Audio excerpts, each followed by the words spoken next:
The big story on the Hill this week is going to be the doc fix. The Ted Cruz announcement has pushed it back for at least a day or two, I think. But Nancy Pelosi and John Boehner and all their minions are going to be wrestling over the doc fix. It's a big deal, but what is it? I've invited Craig, the Obamacare lawyer, on to give us a brief description. Hello, Craig.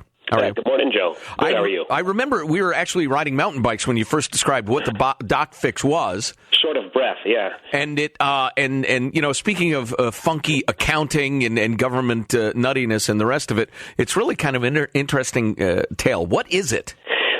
Back in 1997, Congress, working with then President Clinton, decided that, Medicare reimbursement rates and the cost of Medicare is skyrocketing so much because our population is aging that we need to do something to rein this in. And they didn't know exactly what that something was. So they passed one of these suicide pieces of legislation that said, well, look, here's the deal.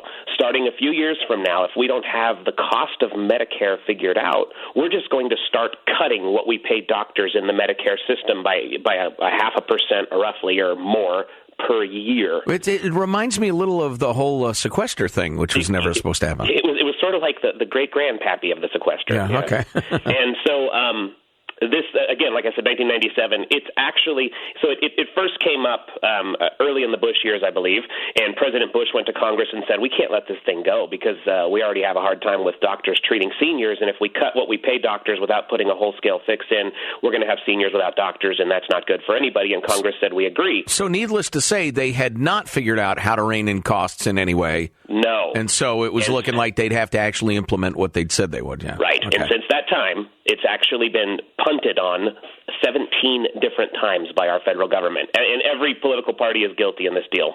We've had multiple presidents and Congresses say, yeah, we can't do that. We don't know how to fix it. We're not going to deal with the real issue, but we can't do that. So 17 punts since 1997. And as Medicare and Medicaid are among the biggest, and I mean like top two or three or something like that of the reasons the federal debt is growing like it is, the federal deficit, the fact that they still have done nothing to rein in the costs and still have not implemented the doc fix is just typical of, our low tax, high expenditure government. Right. Well, not low taxes for me, but anyway, go on. Just to give people kind of an overall idea of how nasty this thing would be, right now, as of today, what we pay doctors on Medicare is actually 17% lower than what we would have paid them in 2001.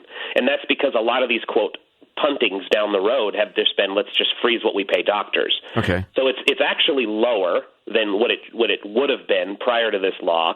But if we were to let this actual law kick in the way it's supposed to, it would reduce what we're paying doctors another 22%. And nobody could get a doctor then on Medicare or Medicaid. You already have a hard time with seniors getting doctors. And if seniors is one thing. If you go into Medicaid, low income, it's very hard to get a doctor. But for seniors, have a little bit of a hard time getting doctors. If you were to say now, well, we're just going to cut it another 22%,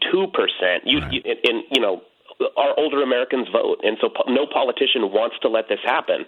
So it's been kicked down the road all these years. And the absolutely precious part of all this has to do with Obamacare and the budget estimates for that. Yeah, and the CBO was just doing what it was told to do because the CBO, of course, is an accounting mechanism. So they have to just go ahead and score bills as if those bills are going to come into fruition. So when Obamacare passed, one of these sunset provisions on the doc fix was coming up. So CBO said, look, Congress, what are you guys going to do about the doc fix? Because, we've got a 20% cut coming to Medicare here.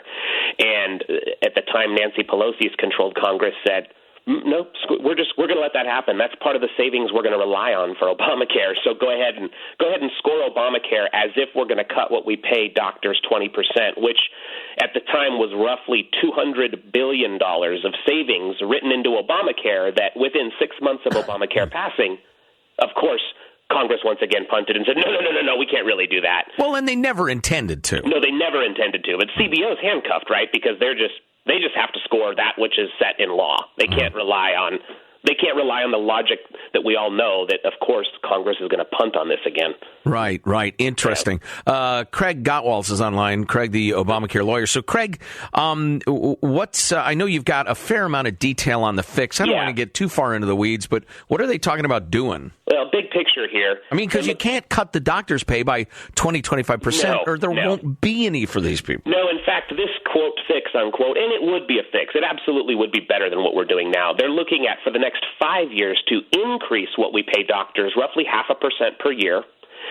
Now, the total cost on this bill is rumored, because we haven't seen any text. Of course, you got to read it to know what's in it, right? But from what's been leaked out of Washington is total cost on this bill is $210 billion, of which $140 billion is not paid for anywhere else in our budget and will be simply tacked onto our deficit. Well, and I would guess the part that is quote-unquote paid for is probably overly rosy, like it always is. Well, and it's a little bit like assuming you'll make $50,000 at your lemonade stand. Yeah, $35 billion of what they're, quote, paying for is they're going to start charging seniors that make more than $130,000 a year. They're going to start charging them 15% more for their Medicare. In order to get Democrats to sign on to this, we're including $7 billion more for poverty centers in the United States, and we're including 2 more years of funding for CHIP, which is an insurance program for low-income kids, covers about 10 million kids. Yeah. Do you think it'll happen? Boy, they were really close last year too, and I kind of thought it would happen, and it didn't. I think slightly better than 50% chance it happens. I mean, the good news is they're working on it this week. The news broke late last week, and it doesn't actually have to happen until March 31. So they're far ahead of time on their normal procrastination schedule. Interesting. Yeah. All right. Well, thanks for the info, Craig. You're very welcome. I see the other thing here on your sheet. Do you want to get into that at all? Yeah, I would love to. Just hit it briefly, because you guys mentioned it. Blue Shield covers about 3.4 million customers in California. And Blue Shield has not been a not-for-profit company, federally speaking, but it has had this sweetheart not-for-profit status in California since its inception. And as you saw, I think the news broke a week or two ago, California said no longer.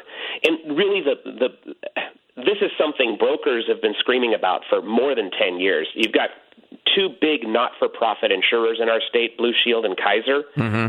And what they do is they sit on massive hordes of reserves because they can't pay it out to shareholders because they're not-for-profit. So they have these really large bloated salaries, and they sit on, for example, Blue Shield was sitting on $4.2 billion in reserves, which means nothing in a vacuum because you say, well, they've got to pay medical claims.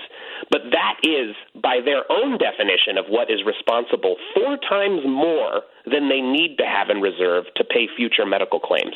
So they say we're not for profit, but every air-breathing human being involved, or at least at the top, makes enormous profit in terms of salaries. They in the last year they paid I forgot how many millions of dollars it was to have a private box at the new 49ers stadium. They paid another X tens of millions of dollars to fight that insurance bill, and it's really obvious that they're a for-profit entity, and this really was a long time coming. Kaiser's next. I'm telling you, Kaiser is going to hear the footsteps because Kaiser is sitting on $21.7 billion, in other words, 5 times what Blue Shield is sitting on. Wow. And that is, by California state law for an HMO, 1,600 times more than the state requires them to sit on. Well, these are my words, not yours. Did these 2 entities not bribe the legislature enough?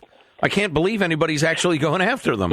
Who knows, man? I think it's just gotten to the fact where it's so obvious and so blatant that even the legislature was blushing and saying we probably ought to strip this away. Too corrupt for California. Yeah. Good God. Craig Gottwals, the Obamacare lawyer, he's actually a professional at benefits and healthcare and the rest of it. And if you need his counsel, we've got his contact info at ArmstrongandGettyRadio.com. Hey, thanks, man. Appreciate it. You're welcome. Take care. All right, see you soon. How about that? Yeah, the whole doc fix thing, absolutely hilarious. Yeah, the numbers all work because, we're gonna implement these cuts. You see, next year, we're just not gonna pay any doctors anymore. They're gonna treat everybody for free. That's how it balances out. Yeah. So let's just pass this thing. Oh my God! But who's got the time to read and comprehend in 2000? 2,000-page bill full of financial arcania. Well, Craig does, evidently, but the rest of us do. All right, more to come. It's the Armstrong and Getty Show.